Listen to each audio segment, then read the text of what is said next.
esposa Martina y yo decidimos aprovechar el fin de semana para alejarnos del bullicio de la ciudad. Queríamos aire fresco, risas y la inocencia de ver a nuestro hijo, Emiliano, corretear libremente. Era un día templado de finales de octubre. Las hojas comenzaban a caer, pero el sol aún calentaba lo suficiente como para traer calor al rostro. Entramos al bosque por la feria, la senda principal, tomados de la mano, hablando de la rutina que nos apremiaba, el trabajo, la escuela, los pagos pendientes. Emiliano correteaba delante recogiendo piñones y palitos. Le llamábamos mi pequeño explorador. El bosque, con sus enormes encinos y fresnos, parecía darnos la bienvenida. Hablábamos de lo mucho que extrañábamos esto, salir sin prisas. Yo llevaba mi cámara, un viejo fetiche, para capturar cada instante feliz. Martina sonreía, y yo le decía cuánto la amaba. Nada parecía fuera de lugar, pero bastaron unos segundos de distracción para que todo se quebrara. Veo la foto en mi cámara. Martina señalando algo tras un roble. Yo agachado, observando. Y faltaba Emiliano. Ni rastro de sus buzos rojos ni de su gorra amarilla. Me incorporé de golpe. «Amor, ¿dónde está?» Ella frunció el ceño, miró a su alrededor y dio un grito ahogado. «¡Emi!». Comenzamos a buscarlo, primero en círculo, luego cada vez más angustiados. Corrimos por los senderos laterales llamándolo por su apodo. «Mi explorador, ven acá». Pasaba 1 minuto, luego 2. Alcancé a captar el temblor en la voz de Martina. Llamamos al guardia del bosque. Él, seria figura vestida de verde, nos ayudó a rastrear el lugar. Revisamos entre los arbustos y sobre los troncos caídos. No había nada. Solo un silencio denso, casi asfixiante. Cuando pasó el 4.º minuto, noté algo extraño.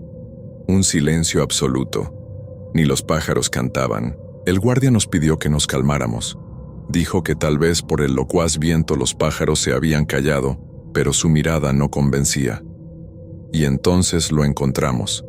Estaba plantado junto a un ahuehuete, la mirada fija en un claro entre los árboles. Sus labios apretados no producían sonido. Se veía como si hubiera estado horas sosteniendo la misma posición, encogido de frío, abrazando su mochila. Me acerqué con cautela. «Emi, ¿qué hacías aquí?». No respondió. Su silencio retumbaba en mis oídos. Martina se acercó y le tocó la mejilla. «Cariño, ¿todo bien?».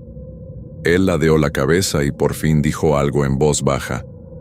«Vi algo». Su tono no llevó emoción, solo un murmullo vacío. Quise tranquilizarlo, abrazarlo, pero se zafó con un movimiento brusco.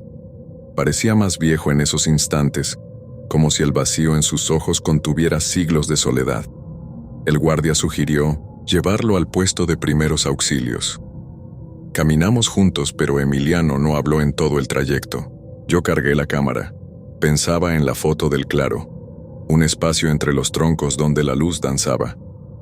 ¿Había visto algo entre las sombras? No lo supimos. Lo único real era su silencio. De vuelta en la ciudad, todo parecía normal, menos él. Por la mañana, al despertarse, su semblante permanecía impasible. Ya no gritaba ni reía como antes. Se limitaba a sentir mecánicamente. Le ofrecimos su cereal favorito, pero apenas movía la cuchara. Martina llamó a su amiga psicóloga infantil, la doctora Aguilar. La consultamos 2 días después. La consulta fue breve. Pruebas proyectivas, dibujos, la actividad favorita de Emiliano y juegos de fantasía. Al arrojarle crayones, dibujó un árbol retorcido, ramas que se enroscaban como tentáculos y junto a él una figura con cuernos erguida como un centinela. La doctora frunció el ceño. Ha vivido un evento traumático, algo que su mente registra como peligro extremo. Emiliano, al ser interrogado, murmuró: «No era un sueño». No quiso decir más. La doctora recomendó terapia diaria y paciencia. Nos fuimos con hojas de registro, pautas de juego y la sensación de que algo muy oscuro se había adherido a nuestro hijo. Las primeras noches fueron las peores. A medianoche, me despertaba con la sensación de no estar solo en la habitación. La tenue luz del pasillo se colaba por la rendija de la puerta. Caminaba con extremo sigilo hacia la habitación de Emiliano. Las cortinas giraban con el viento de la ventana entreabierta, y él estaba de pie frente al cristal, mirando al jardín, trasero con su pijama a rayas rojas.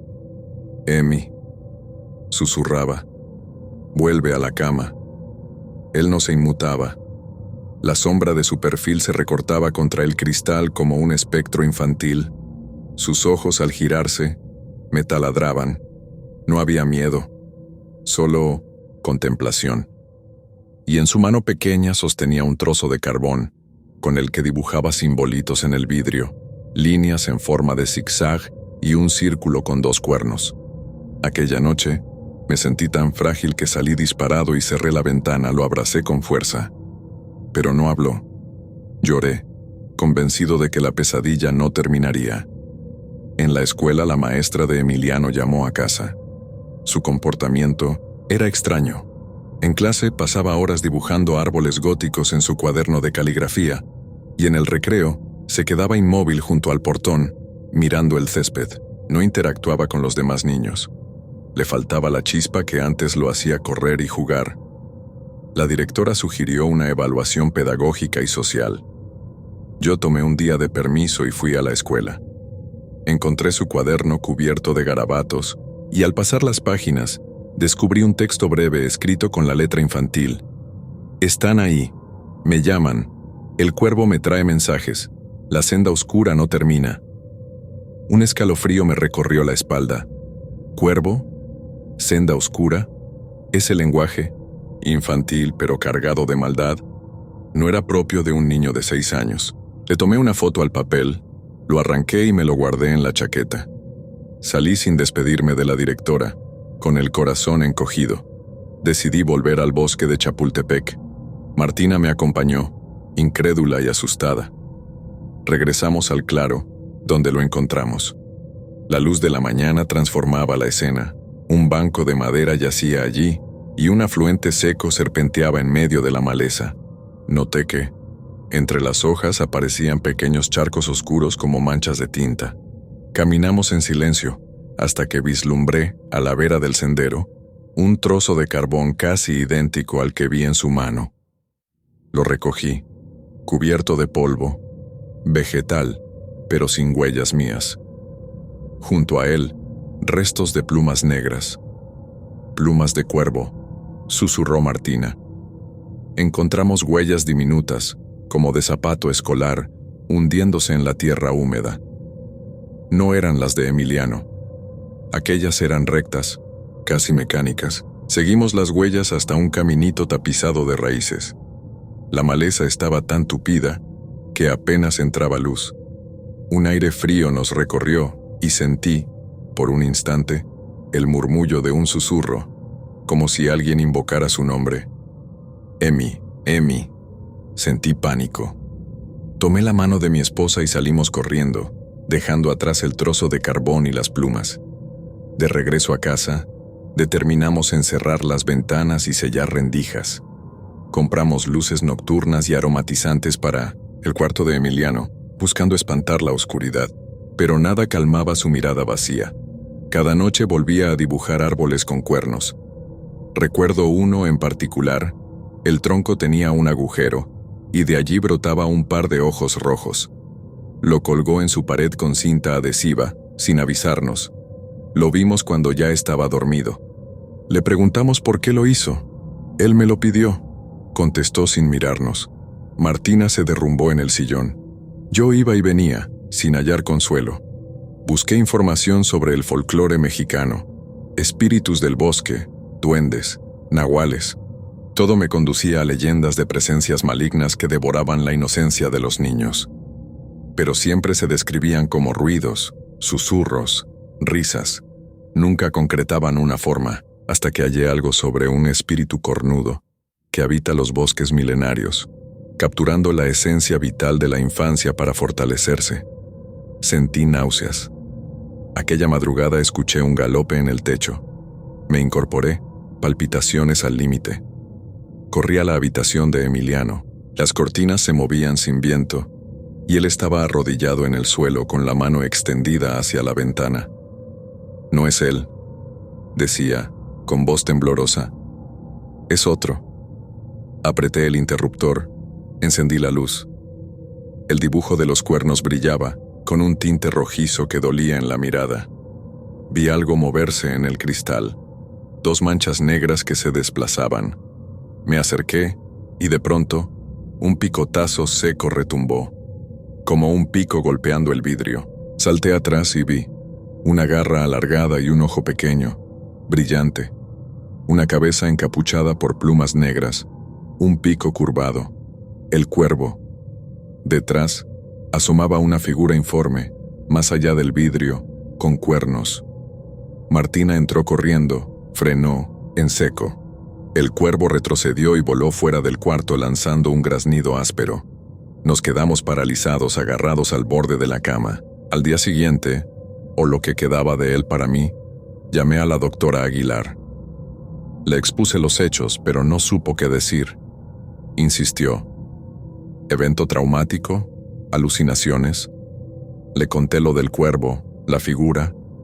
Ella respiró hondo y dijo: «Pongan una cámara en su cuarto. Quiero ver qué ocurre». Instalé la cámara en la esquina del techo, con visión nocturna. Esa misma noche, me quedé despierto hasta las 2. Vi al cuervo posarse en la ventana, sus plumas inquietas. Lo grabé. A las 3, noté un resplandor en el armario de juguetes. Algo se movía. El ojo del cuervo brilló allí también. Giré la cámara y enfoqué el armario. Las puertas estaban entreabiertas, y una sombra con cuernos, de pequeño tamaño, se escabulló adentro. El cuervo graznó desde el vidrio y saltó hacia el interior, perdiéndose en la penumbra. Al revisar la grabación al día siguiente, mi pulso se disparó. El sonido había quedado.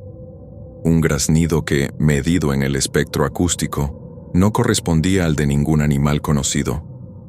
La figura cornuda emergía del armario, observando el sitio donde Emiliano dormía. Durante 10 segundos completos la criatura permaneció inmóvil, con la cabeza ladeada como estudiándolo, y luego desapareció, fundiéndose en la pared. Mostré el video a la doctora. Sus manos temblaron. No supo explicarlo. Esa noche supe que no podíamos huir para siempre. Decidí quemar los dibujos y el trozo de carbón maldito. Los coloqué todos en un brasero en el patio trasero.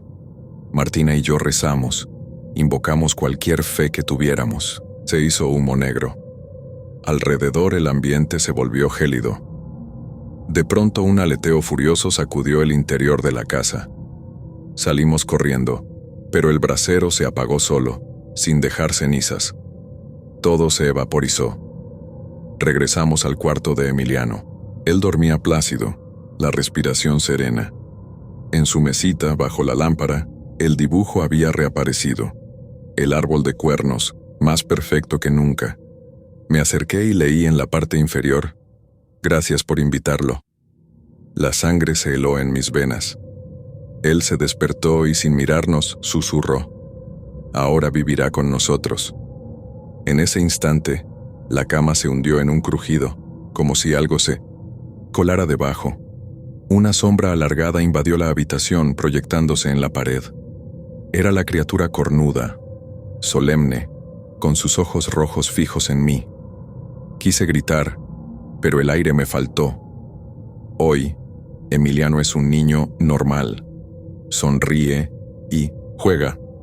Nadie sospecharía el infierno que vivimos, pero cada noche, en sueños, lo veo en el bosque, junto a aquel ahuehuete, rodeado de una legión de cuervos.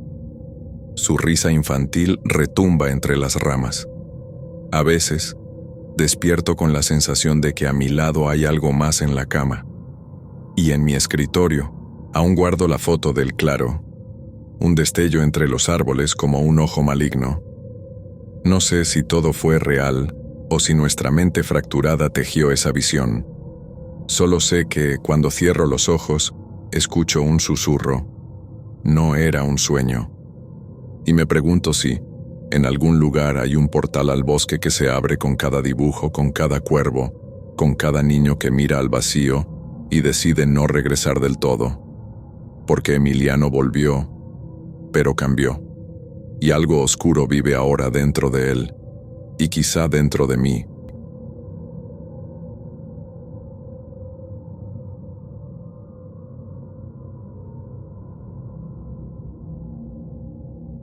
Era un miércoles por la mañana, fría y húmeda tras la lluvia nocturna. Recorro mi ruta habitual en camioneta 4x4. Reviso cercas. Me aseguro de que no haya cazadores furtivos. Limpio los senderos. A la altura del kilómetro 12, una bifurcación, poco usada, me llamó la atención. Las huellas recientes de neumáticos ligeros estaban borroneadas por el barro, pero algo más me detuvo. Un resplandor rojizo entre los pinos. Me bajé y avancé a pie. Entre los troncos altos vi lo que parecía un altar improvisado. Al principio pensé que un ritual de sanación o un acto de arte efímero, pero al acercarme el nudo en el estómago me advirtió que no era nada benigno. En un claro pequeño, varios árboles mostraban símbolos tallados con navaja, líneas rectas que formaban cruces invertidas y espirales retorcidas, tallos que terminaban en puntas afiladas. A sus pies, agrupadas en semicírculo, velas rojas derramaban cera reseca, formando charcos sanguinolentos sobre la hojarasca. Y en el centro, clavada en la tierra húmeda, yacía una muñeca de plástico sin cabeza, con los brazos extendidos, atada de muñecas y tobillos con cordeles negros. Su cuerpo estaba manchado de barro, la cabeza desaparecida. Nadie lo sabría jamás. El aire me pareció helado, a pesar de los 18 de gomarereta de esa mañana. Extendí la mano para tocar la cera derretida. Aún conservaba un ligero calor. Un zumbido bajo, como un murmullo lejano, me erizó la piel. Me aparté de un salto y saqué mi radio. Notifiqué el hallazgo a la oficina principal. Señores, necesito patrulla y equipo forense. Hay indicios de ritual satánico. Pero en mi voz había algo más, un temblor que no pude controlar. Al poco rato llegaron 2 patrullas, la policía ambiental y un oficial de la fiscalía. Rodearon el altar con cinta amarilla y tomaron fotografías. Una forense recogió muestra de cera y escarbó con guantes alrededor de la muñeca. Yo les mostré los símbolos en los árboles. ¿Algo como esto ha ocurrido antes?, pregunté. El oficial frunció el ceño. No en esta área. Vamos a investigar, pero no prometemos nada rápido. Se despidieron y regresaron raudos. A la carretera. Me quedé solo otra media hora revisando el claro, midiendo distancias con mi cinta métrica, anotando en mi cuaderno de campo. Sentí que alguien me observaba desde la linde de árboles, pero al girarme no vi nada. Dejé todo documentado y regresé con el departamento. Guardé silencio al informar. No quise alarmar al pueblo cercano, ni a los turistas que frecuentaban la reserva. Solo apunté, incidente bajo investigación. Esa noche, al llegar a mi casa de adobe junto al bosque, encendí la chimenea para secar el olor a heno y humedad. Cenamos frijoles con chile y tostadas. Le conté a mi esposa María sobre el altar, aunque minimicé detalles. Ella frunció el ceño. ¿Ritual satánico? Algo así, nada comprobado, respondí terminando mi café. Me acosté y tardé en conciliar el sueño. A las 2 de la madrugada, desperté con el corazón desbocado. Corría entre árboles, la respiración agitada, el pino crujía bajo mis pies. Giré la cabeza. Una figura negra, sin rostro, con brazos alargados me perseguía. Intenté gritar, pero salía solo un gemido ahogado. Tropecé con una raíz, caí, y la figura dobló la esquina de un árbol. Desperté de golpe, empapado en sudor. Miré el despertador. 3:17 a.m. El aire de la habitación era gélido. Me vestí, encendí la linterna y salí al pasillo. María dormía profundamente. Regresé a la cama, pero no logré dormir más. El murmullo de ramas golpeándose parecía resonar en mi cabeza.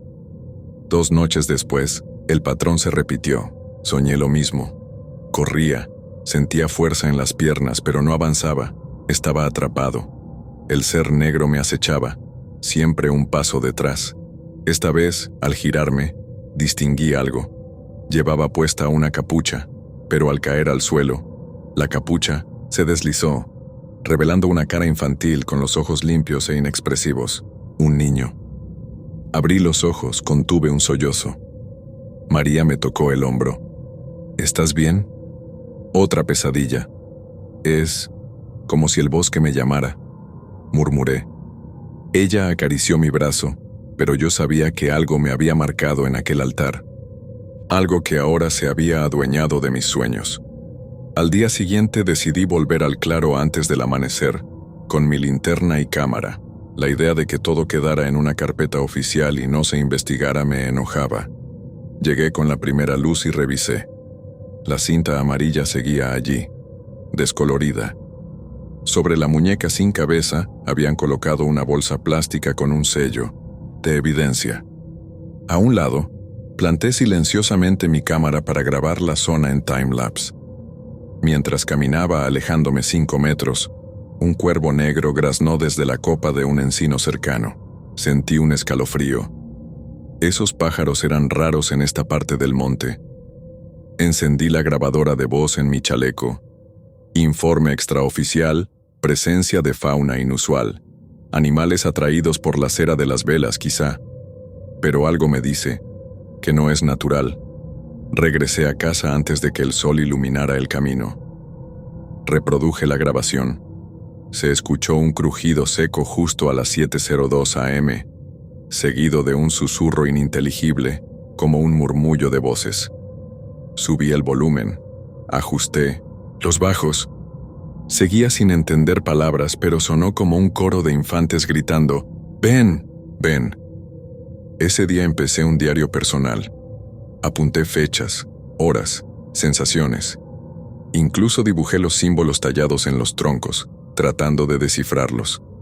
Busqué en internet, desde mi celular, fuera de horario de trabajo, referencias a sectas que usaran muñecas descabezadas. Encontré un artículo vago, escrito por un antropólogo. Hablaba de un ritual mesoamericano reinventado por una secta moderna. Se sacrificaba la inocencia representada en la muñeca para abrir portales al inframundo. La cabeza simbolizaba el alma. Sin ella, el cuerpo quedaba expuesto. Me estremecí. Por la tarde, un mensaje de WhatsApp del jefe de zona. Reporte de la fiscalía. Desestimado. No hay evidencia de delito. Archivar y punto. Cualquier filtración y serás responsable. Mi pulso se disparó. Como guardabosques, tengo protocolos, denuncias de fauna, incendios, caza furtiva, un ritual, y más uno que amenaza el orden natural. Es mi deber denunciarlo, pero me ordenaron callar. Guardé el mensaje.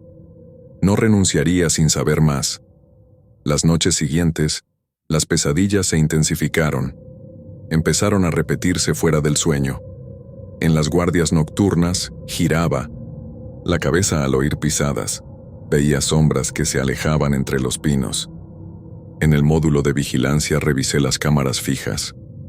En el claro donde estaba el altar, la cinta amarilla se movía sola, como si algo la empujara desde abajo. Grabé vídeo. Al reproducirlo en la pantalla, noté un movimiento sutil. Una figura infantil, diminuta, cubierta de barro y sangre seca, caminaba de puntillas alrededor de los árboles. Quise detener la grabación, pero mi dedo no obedecía. Tenía la mirada fija. La criatura alzó la cabeza y se quedó inmóvil, mirándome fijamente con ojos vacíos. Entonces desapareció.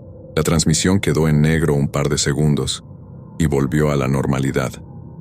En ese momento supe que no era mi mente jugando trucos ni una broma de mal gusto de compañeros. Había algo vivo en el bosque, algo que me observaba. Esa madrugada, me armé de valor. Llevé mi linterna, mi radio Un bate de béisbol. Salí del módulo por la puerta trasera y me adentré en el sendero secundario. El viento susurraba entre las ramas, reteniendo mis pasos. A los 5 minutos, llegué al claro. Allí estaba de nuevo la cinta amarilla, rasgada en un costado. La luz de mi linterna cayó sobre un pedazo de tela blanca manchada de rojo. El suelo estaba removido. La muñeca sin cabeza ya no estaba. Sentí el golpe seco en la espalda. Alguien me había empujado. Di un paso atrás y alcé el bate girándome instintivamente. No vi a nadie, pero escuché un sollozo ahogado, como el llanto de un niño. Me acerqué al montículo de tierra removida y empecé a excavar con las manos. A pocos centímetros apareció la cabeza de la muñeca. Negruzca, rajada, como que alguien trató de recomponerla. A su lado, un cuerpo del mismo plástico, con cordeles, alrededor del cuello tirado boca abajo. Lo toqué con cuidado. Una garra pequeña salió del fango, y mi linterna iluminó algo que no quise ver. Una mano infantil, delgada, huesuda, sucia de tierra oscura. Retrocedí, vomité y tropecé con algo duro. Una caja de metal oxidada. La abrí con la navaja. Dentro, trozos de papel con símbolos idénticos a los tallados en los árboles, un mechón de cabello fino, lacio y negro, y restos de cera roja. Cerré bruscamente la caja. Me alejé corriendo entre la maleza. Sentí risas de niños a lo lejos, juguetonas y siniestras. De vuelta en mi casa encerré la caja en el armario bajo llave y llamé a un amigo periodista local, Elisa. Le conté todo y le mandé fotos. A la mañana siguiente, me visitó. Reunidos en la cocina, revisamos las imágenes. Elisa palideció. Creo que esto está ligado a la leyenda de la Niña del Monte. Dicen que una familia indígena desapareció hace décadas en un bosque de Puebla. La niña llamada Citlali se desorientó y murió. Sus padres la buscaron tanto que la enterraron en un ritual de despedida. Pero su espíritu, dicen, vaga buscando cuerpos jóvenes para reemplazar el suyo. ¿Reemplazar?, pregunté, tragándome la saliva. Sí, contestó ella con voz baja. Si alguien profana su lugar de descanso, ella reclama un cuerpo para regresar. Y los cuerpos hacen ese agujero donde antes latía la vida. Mi pulso se congeló. Recordé la mano huesuda que asomaba en el hoyo. Era la niña, Citlali, y yo había profanado su tumba. Desesperado, buscamos un guía ritual, un curandero nahua, en un pueblo cercano. El hombre, de rostro arrugado y mirada penetrante, nos recibió con respeto y temor. Al escuchar la historia, cerró los ojos y dijo: «El espíritu de Citlali está preso entre dos mundos. Les mostraré cómo liberarla. Pero no olviden, el bosque no perdona la codicia ni la imprudencia. La imprudencia». Esa misma noche, al pie del altar original, encendimos copal y flores de cempasúchil. El curandero pronunció cantos en náhuatl y trazó un círculo de sal alrededor de mí. Tomó la caja con los papeles y el mechón de cabello, la abrió y quemó su contenido. El fuego chisporroteó en un rojo violeta. Sentí una ráfaga de viento gélido, el murmullo de miles de voces infantiles rodeándonos. El curandero gritó: «Citlali, hija del bosque, acepta tu descanso». De pronto, un aullido gutural retumbó entre los árboles. Vimos a la niña de pie, bajo la luna, la cabeza sucia, el vestido raído. Sus ojos lloraban la luz de las velas. Dio un paso hacia adelante, sus labios no se movían, y alzó la mano, señalándome. Creí que sus huesos se quebrarían de la forma que me miraba. El curandero alzó su báculo. «Libérate, alma en pena». La niña soltó un alarido atronador. Un resplandor blanco emergió, de su cuerpo giró como un remolino y se elevó hacia las copas de los pinos. En un parpadeo, el ser desapareció. El viento se detuvo. El silencio fue sepulcral. Sabía que habíamos logrado algo. El altar quedó reducido a cenizas. El bosque parecía respirar de nuevo. Al amanecer, me levanté temblando. El curandero se fue sin despedirse. Elisa y yo guardamos las cenizas del altar en bolsas de tela, pero al revisar la camioneta, descubrimos garabatos tallados en el tablero. Los mismos símbolos arcanos, frescos, como si alguien lo hubiera hecho en la noche. El asiento trasero estaba húmedo. Había barro y algo parecido a mechones de pelo. Todo venía de la caja que yo había cargado. Comprendí entonces que el bosque no había perdonado mi imprudencia. Liberar a Citlali tenía un precio. Yo sería su sustituto, y estaba comenzando a notar el cambio. En mis pesadillas ya no corría solo. Ahora jugaba con risas infantiles. En las noches oía pasos de pies pequeños detrás de mí. Sentía un aliento frío en mi nuca. Renuncié al día siguiente citando motivos personales al jefe de zona. Volví a la ciudad. Entregué la llave de la casa en el bosque. Me deshice de mi uniforme y borré las coordenadas de aquel claro de mi GPS. Pero no hay fuga posible. Cada noche, en mis sueños, vuelvo a correr entre árboles, sintiendo una mano pequeña en mi hombro, y escucho una voz infantil que susurra: «Papá, juega conmigo». Y yo no puedo negar que contesto. Días después, una amiga me llamó. En la reserva encontraron huellas pequeñas alrededor del pozo del antiguo templo. La cinta amarilla estaba de nuevo tirada en el piso. En el linde, una muñeca sin cabeza sobresalía de la tierra. El ciclo sigue, y yo lo sé. Citlali me encontró al dejar el bosque. Ahora me acompaña en mis pasos, y su risa ligera resuena en mi cabeza cuando menos lo espero. No hay escape. El extraño ritual comenzó conmigo, y solo terminará cuando alguien más lo encuentre y decida liberar a la niña. Pero yo ya no tendré fuerzas para detenerla.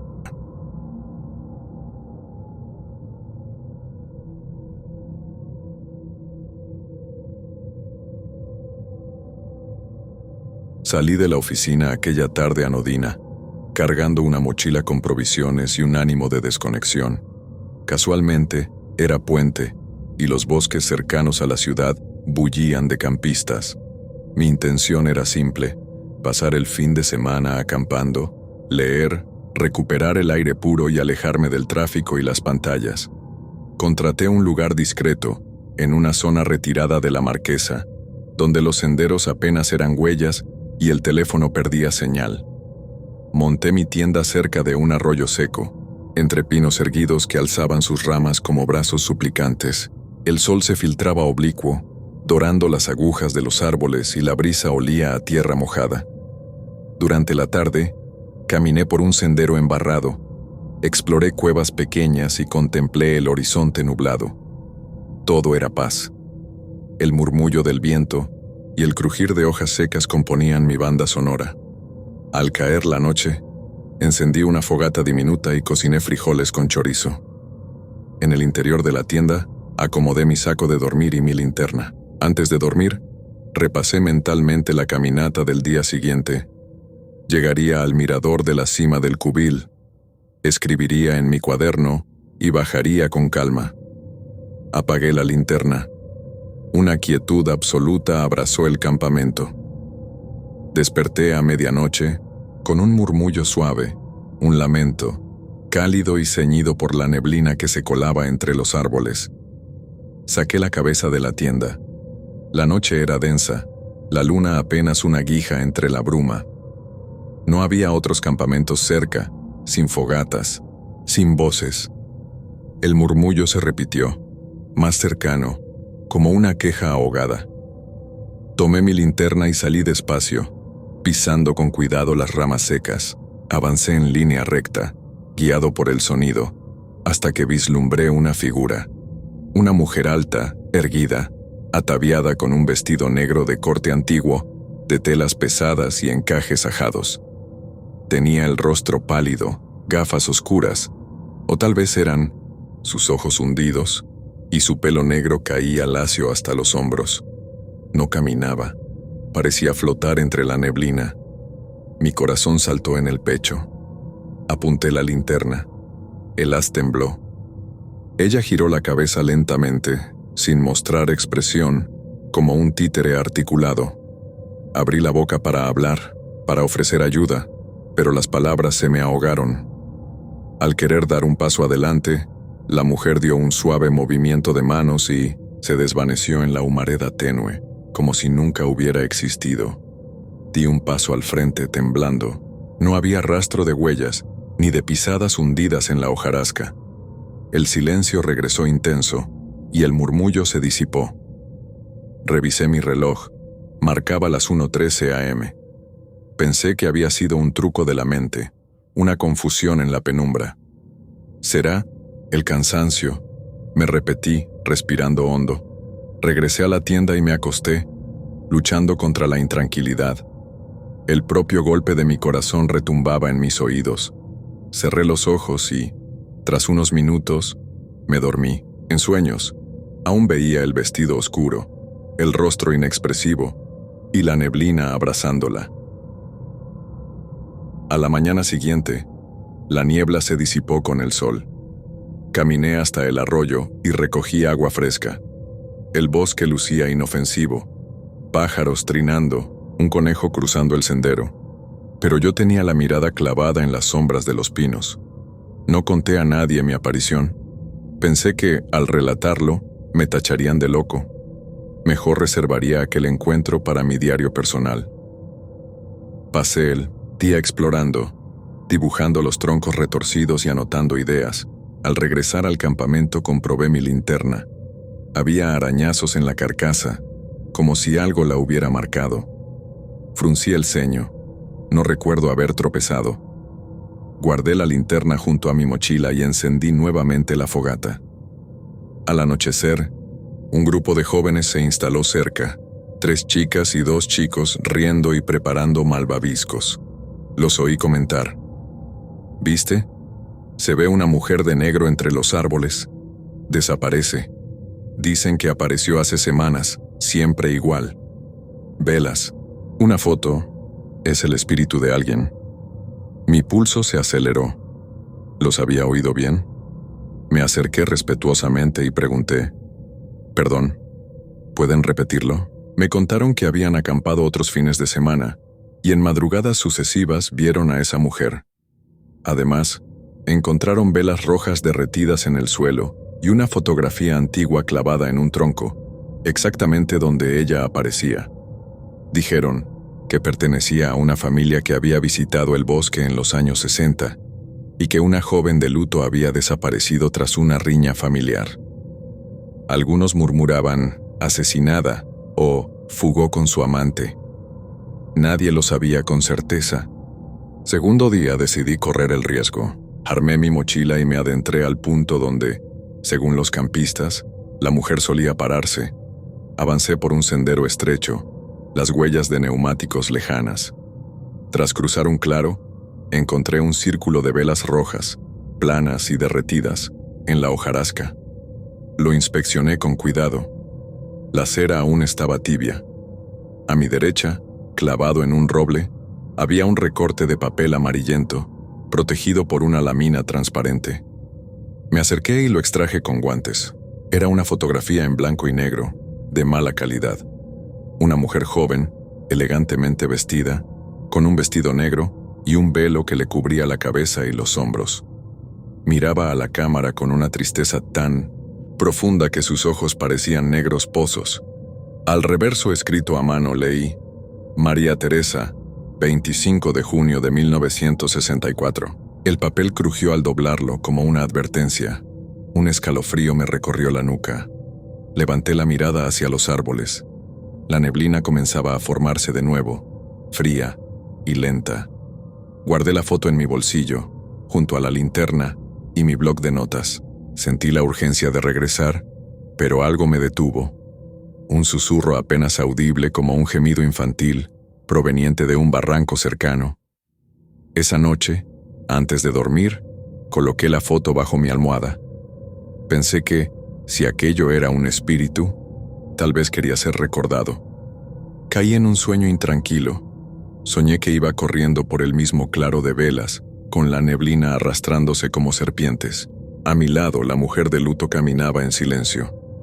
Cada paso suyo hacía que más árboles aparecieran, crucificados con símbolos tallados. Alcancé a verla de cerca. Su rostro se quebró en un grito mudo, y sus ojos, enormes y brillantes, me señalaron. Desperté de golpe, empapado en sudor. A la madrugada, me levanté y revisé los alrededores. No había rastros de pisadas nuevas, pero la niebla se colaba entre mi tienda y mi bolsa de dormir. El silencio era insoportable. Decidí no volver a dormir en la tienda esa noche. Me quedé alerta, sentado junto al fuego hasta el alba. De día, fui al pueblo más cercano, San Miguel Ila. Entré al único café abierto y pregunté por archivos antiguos. El mesero, un hombre de mediana edad, me miró con cautela. Luego me condujo al fondo, donde había un estante polvoriento de periódicos viejos. Con una escalera prestada, bajé ediciones de junio de 1964. Encontré un recorte. Tragedia, en La Marquesa. María Teresa Gómez, 22 años, hallada muerta tras fiesta campestre. El cuerpo mostraba signos de violencia. La pareja sospechosa desapareció sin rastro. No mencionaban a testigos. Otra nota, meses después, anunciaba el cierre del caso. Sin pistas, archivo cerrado. Mientras hojeaba, sentí una presencia tras de mí. Giré y vi al mesero, inmóvil, con los brazos cruzados. «Tenga cuidado con lo que busca», susurró. «Mejor ni vuelva al bosque por la noche». Lo tomé como un consejo amable. Le agradecí y salí, sosteniendo el recorte entre mis dedos. A pesar del escalofrío, la curiosidad me impulsaba a regresar. De vuelta en mi campamento, el silencio era pesado, luchando contra el zumbido de mis pensamientos. Esa noche no encendí la fogata. Me acosté temprano, con la radio encendida en Minodas, el canal local. A medianoche la emisora se interrumpió y quedó un tono muerto. De pronto la señal volvió, pero con un susurro entrecortado. «Vuelve, vuelve». Apagué la radio de golpe. Mi linterna reflejó algo tras el toldo de la tienda. Una sombra alargada, apuntando mi tienda con un dedo huesudo. Salí disparado y alumbré el claro. La mujer de luto estaba allí, de pie, con velas rojas, encendidas sobre rocas y el viento ondeando su vestido. Su rostro giró y nuestras miradas se cruzaron. Quise hablarle, advertirle que se detuviera, pero mis pies no obedecían. Ella alzó un brazo y las velas estallaron en llamas negras. El calor me quemó la piel. Di un paso atrás y mi linterna cayó. Todo se volvió un caos de fuego, neblina y un grito estremecedor que no pude identificar si era humano o de ultratumba. Cubierto de ceniza y con los pulmones ardiendo, repté hasta mi mochila. Recogí la fotografía y corrí colina abajo, sin mirar atrás. Atravesé matorrales y rocas sueltas, sintiendo el crujir de ramas y, a mi espalda, un susurro paciente que decía: «No debiste llevarme contigo». Al amanecer, emergí junto a la carretera. Un autobús transitaba rumbo a la ciudad. Intenté hacer señas, pero la atropellada huida les pareció la de un indigente desequilibrado. Logré subir en la puerta trasera, tosiendo y temblando. Mientras miraba el bosque alejarse, metí la foto en mi bolsillo por última vez. Ya en la ciudad, traté de reconstruir lo ocurrido en mi mente. ¿Fue alucinación, pesadilla inducida por el cráneo del bosque? La fotografía, amarillenta y ajada, seguía bajo llave en mi mochila. Durante días, no dormí bien. Cada reflejo en la calle, cada sombra al pasar junto a un jardín revivía su figura de luto. Los sueños regresaban, siempre el mismo claro, las velas rojas y ese rostro inmutable. Decidí transcribir todo en un diario. Para exorcizarlo en palabras, escribí cada detalle, cada latido, cada estremecimiento. Bajo la última página pegué el recorte de periódico y la fotografía de María Teresa. Al cerrar la libreta escuché un golpecito, suave contra la ventana de mi apartamento en la colonia Roma. Parpadeé, me acerqué. No había nadie en la calle, pero sobre el cristal, con gotas de neblina o saliva, alguien había marcado Un símbolo. Un círculo atravesado por una cruz invertida, idéntico al que tallan los campistas en los troncos. Quise arrancar la libreta y quemarla, pero al tocarla sentí un dolor fulminante en la mano, como si horadaran mi carne. Solté el cuaderno y este cayó al suelo, abierto en hojas donde ahora alguien había escrito con tinta roja fresca: «Gracias por liberarme. Hoy vivo recluido con cortinas corridas y alarmas listas. No puedo confiar en mi mente ni en mi reflejo. Tengo grabaciones de audio de sus susurros, fotos borrosas de su figura en la niebla y la libreta maldita que retiene su presencia. Cada vez que intento deshacerme de alguno de esos objetos, algo los devuelve al mismo lugar. La foto reaparece debajo de la almohada. El recorte aparece pegado en la puerta. La libreta regresa, abierta en la última página. Dicen que el espíritu de la mujer vestida de luto vaga en la marquesa, ofreciendo su luto como un puente entre el mundo de los vivos y los condenados. Algunos campistas valientes han probado, no solo verla, sino intentar ayudarla. Todos acaban regresando rotos, con los recuerdos fragmentados y una piedra de ceniza negra en el bolsillo.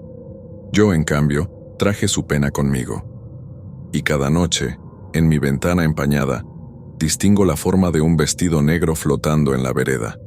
La escucho pedir: «Muéstrame el camino de regreso». Y yo, ya no tengo fuerzas para decirle que se quede en paz, porque sé que, si la ayudo, me llevará con ella. Y sé también que si la abandono seguirá buscándome hasta donde esté. Así que escribo estas líneas como un testamento, para quien encuentre mi historia. No vayan solos al bosque de la Marquesa en la madrugada. No sigan las siluetas en la niebla. Sobre todo, no toquen las fotografías antiguas ni las velas rojas, porque una vez que la mujer vestida de luto te elige, no hay retorno.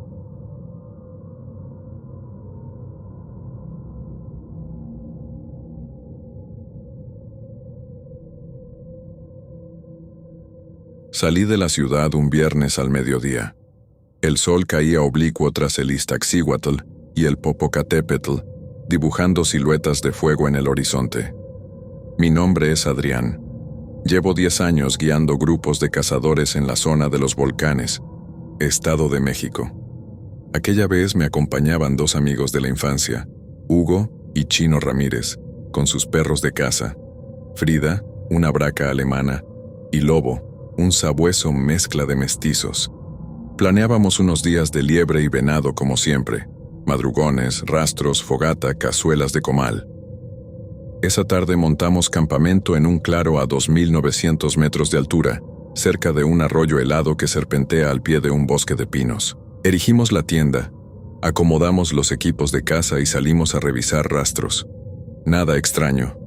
Huellas de venado machos, ramas rotas por ciervos al pastar, excremento reciente. El aire olía a pino fresco y tierra húmeda. Al regresar, el crepúsculo ya era neblina. Los últimos haces de luz se extinguían y dimos la señal para cenar. Mientras guisaba frijoles con chorizo, escuché un susurro tras el cerro, un lamento tan suave que parecía viento. Volteé, apunté la linterna hacia el bosque y vi el resplandor de los ojos de Frida entre la maleza, alerta. No di importancia, era común en esa zona. Corrientes de aire que arañan las ramas, silencios que el oído malinterpreta. Hicimos la cena, brindamos con tequila barato y caímos rendidos antes de medianoche. Yo dormía a 2 metros del fuego, con mis botas puestas y el rifle al alcance. A las 3 de la mañana me despertó un gemido prolongado. Algo en mi entorno se quebró, la leña crujió, el viento se detuvo.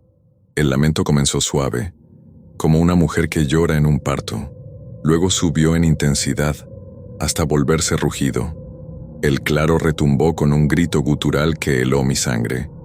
Encendí la linterna y vi a Hugo y a Chino sentados en círculo, blancos como cal, mirando el límite del bosque donde todo era neblina. Sus perros se erguían tensos, gruñendo bajo sus fauces. ¿Lo escuchaste?, susurró Hugo. ¿Eso es un lobo?, balbuceó Chino. La voz volvió a elevarse, un eco que vibró en mi pecho. Era un alarido de humanoide, cavernoso. Frida arrancó, de cuajo las correas y desapareció en la neblina con un ladrido de advertencia. Lobo la siguió, tímido al principio, después con determinación. Grité su nombre, arrojé brazadas de fuego hacia el bosque. Pero los perros no volvieron, y el silbido final se desvaneció en un eco sordo. Pasamos la madrugada en vela. Recorrimos el perímetro con linternas y arma al hombro. Entre los pinos el aire se espesaba. Cada ráfaga traía el hedor de vacío y locura. Ni huellas de Frida, ni de lobo. Solo pisadas propias y ramas partidas. En el arroyo un par de rastros borrosos que acababan en la maleza. Lo recorrimos llamándolos. «Aquí, Frida, lobo». Nada. El alba rompió en un cielo plomizo. Empaqué mis cosas, sin decir palabra. Hugo y Chino estaban hundidos en un silencio fantasmal. Regresamos al poblado de Amecameca con la espalda encorvada, el corazón latiendo lento. Allí, en la carnicería local, explicamos que los perros se habían extraviado tras un lobo. Carnicero sonrió con lástima. Aquí se oyen cosas peores por las noches. Los ramaderos hablan de lamentos que suben y bajan como quien cambia de máscaras. Le reí con aspereza y no regresé por las piezas de liebre que había encargado. Nos fuimos directo a la ciudad, en un silencio tan espeso que nadie murmuró palabra hasta la carretera asfaltada. Durante esa semana no pude dormir. Cada vez que cerraba los ojos, escuchaba el lamento suave que devenía en alarido. Veía el reflejo de unos ojos negros que me observaban desde la linde de la habitación. Intentaba levantarme, buscar mi rifle, correr al bosque, pero me ahogaba en el sueño. En el alba, despertaba empapado en sudor. Decidí volver. Tenía que saber qué había sido aquello, o terminaría perdiendo la razón. Convencí a Hugo de acompañarme. Chino se negó con temblor en la voz. Solo aceptó si podíamos llevar a un guía local. Contactamos a don Mauricio, un cazador veterano de 68 años, de mirada dura y risa escasa. Aceptó, con la condición de que pagáramos sus honorarios por adelantado. Volvimos al campamento en La Marquesa, pero nos instalamos más profundo, a 3100 metros, en un claro que él conocía. La zona de los lamentos, decía. Hicimos guardia, la primera noche, y esperé con el rifle apoyado en la rodilla, mis botas ensartadas en barro helado. Esperanza y miedo correteaban juntas por mis venas. Mauricio era un hombre enjuto, con el rostro a rayas de arrugas y una voz metálica. Bebió un chorrito de mezcal y apuntó. Aquí no se caza liebre, aquí se caza lo que él llama el gemidor. Lo traen los aullidos de doña Paula, que vivió en el bosque cuando niña. Hugo arqueó la ceja. ¿Doña Paula? La señora Gómez. Cuenta que de niña vio a una mujer pálida entre los pinos llorando junto a un ataúd de piedra. Se decía que era su tía, la señorita Everilda, asesinada en los años 30. La enterraron mal y su alma no encontró reposo. Desde entonces, en noches sin luna, sube y baja entre los troncos, gimiendo. Yo palidé hasta la nuca. Sin embargo, confié en Mauricio. Mustió un canto en náhuatl y dejó caer unas hierbas en la lumbre.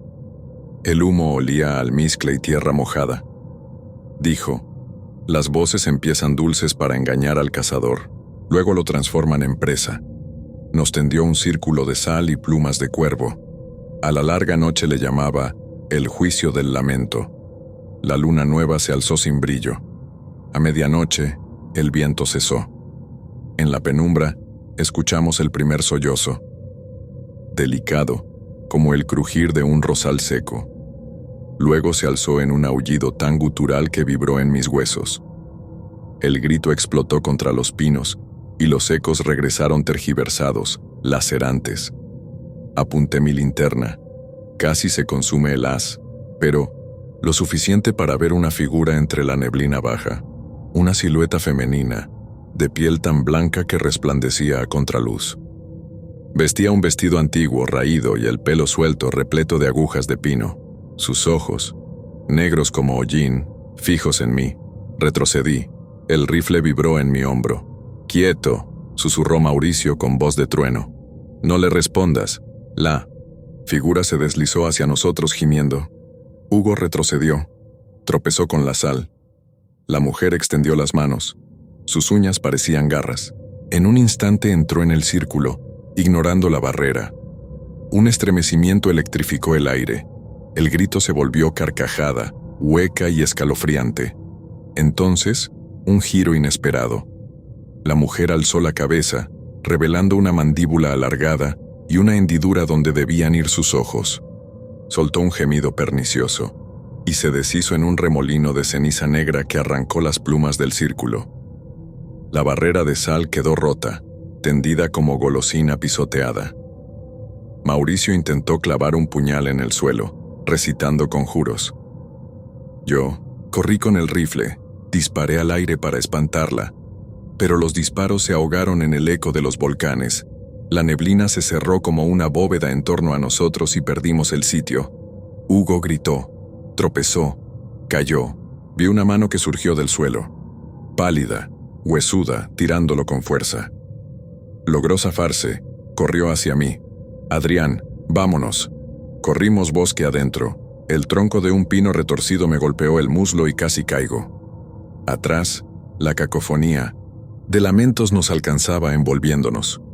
Don Mauricio gritó un último conjuro. Un relámpago de luz turquesa iluminó el sendero, y un alarido tan intenso nos atravesó la espalda. Emergimos hallando el círculo quebrado y, en su centro, un collar de perlas blancas, cubierto de savia y hojas muertas. Lo recogí sin pensar. Sobre el árbol cercano, garabateadas con garras, estaban las palabras: «Ahora eres la presa». La madrugada nos halló en la carretera de terracería, empapados de sudor y barro, sin los perros y sin el guía. Solo yo portaba el collar en el bolsillo. Hugo estaba en shock, murmurando que sentía algo gélido acechándolo. Convencí a un autobús de volteo que pasaba, pagué el pasaje con temblor y subimos al primer camión con rumbo a Toluca. Durante el camino, el motor rugió como un animal herido. Miré el collar. Las perlas se movían, como si latieran. Abrí el puño y lo dejé caer al suelo del autobús. Quise creer que el objeto había quedado atrás, enterrado en el terreno. Pero un hilo delgado, casi imperceptible, pendía de la ventanilla abierta como tentáculo de sombra. Pegué la mano al cierre y no lo soltó. Había algo vivo tirando de él. Grité, y el conductor frenó bruscamente. El collar quedó en la cuneta, refulgiendo con un brillo enfermizo. Subí al camión y cerré el puño, pero ya no había nada en mi bolsillo. Volví a casa en silencio. La ciudad me pareció hueca, iluminada sin calor. Colgué el rifle sobre la puerta de la recámara, una preocupación tardía, y me metí a la cama. Esa noche a las 2 el lamento subió por mis venas, débil al principio, y luego un sollozo que creció en grito salvaje. Me levanté, recorrí la casa. Sobre la pared de la sala, garabateado con hollín de vela, estaba el símbolo, un círculo abierto en la parte superior, y de allí colgaban 3 líneas onduladas. Bajo el símbolo, una frase: «Te encontré». Mis manos temblaron. Miré por la ventana. Entre los faroles de la calle, una silueta pálida avanzaba. No podía creerlo. Mis piernas se negaron a moverse. La figura se detuvo en la banqueta de 1900 enfrente, con la cabeza ladeada, mirada fija en el cristal. Su vestido ondeaba sin viento y de sus manos prendían retazos de neblina. Agaché la mirada. En mis pies, un rastro de huellas húmedas que se perdía en el pasto amarillento. Supe que no había escape. Tomé mi rifle, cargué balas de fuego real y salí al exterior. La esquina estaba vacía. Avancé con el corazón en la garganta. Llegué al punto donde vi sus huellas. Un claro en la calle, junto a un poste de luz. Allí yacía la perrera, rota de Hugo y Chino, vacía con las puertas abiertas. No entendí. Entonces escuché el lamento tras de mí, tan cerca que sentí el aliento frío. Me giré. La mujer pálida estaba a 2 metros a la sombra del poste. Sus ojos huecos me taladraban. Alcé el rifle y apreté el gatillo. El disparo retumbó en la madrugada. Las balas la atravesaron y estalló en un torrente de ceniza que llenó mis pulmones de humo. Tosí y ella se había ido. Caminé al poste. En la base, un cuerpo pequeño vestía un traje de franela azul y botas marrones. Reconocí a Frida. La braca yacía muerta con la gorra rota y el cuello marcado. Su mirada vidriosa apuntaba al cielo. A su lado, una perla blanca del collar. La recogí con repulsión. Hoy escribo esto con la voz temblorosa y el cuerpo exhausto. Me deshice del collar, de la foto vieja que doña Paula me dio tras el bosque, de la libreta donde anoté cada lamento. Regresé al bosque con un antiguo ritual de mi abuelo. Rocié licor y agua bendita. Debajo del poste, esparcí sal y quemé ramos de copal. Oí el murmullo, un gracias apenas perceptible, pero cada noche al cerrar los ojos, escucho el sollozo y luego el grito. Sé que la mujer de ojos negros sigue buscándome, arrastrándose por los claros y caminando entre los volcanes. Me advirtió, ahora soy la presa, y solo faltaba que entendiera qué significa ser cazado por un lamento. Porque no puedes disparar al viento, ni encerrar una sombra. Si estás leyendo esto, amigo, no te acerques a la zona de los volcanes de noche. Evita los claros donde los árboles gimen. No sigas los lamentos suaves, porque terminarán dentro de mí ti convirtiéndote en eco de un grito que nadie querría oír. Y si ves unos ojos negros entre la neblina, no huyas. Quédate quieto, recoge tu rifle y despídete de tu cordura, porque la cacería apenas comienza.